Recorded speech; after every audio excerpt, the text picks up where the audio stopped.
dun sa box. Lalagay lang po dito. Kasi po wala nga po tayo. Para maiwasan natin yung naliwan mga balota. So, after niyan, ma'am, dadaan po siya sa PCOS Yes machine po, pag din. nagawa na po yung PCOS machine, dinadaan po yun doon. Wala po ba tayong ma'am backup na PCOS machine? Wala po. Hindi po namin alam sa Comelec. Yun po Wala ang naman yun. sinabi niya ang Limay. Wala.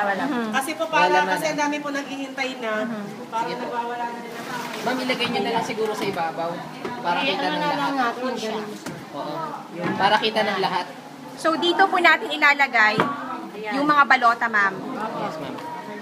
PCOS machine. Okay. Oh. Ayan na. Sabi na ulit.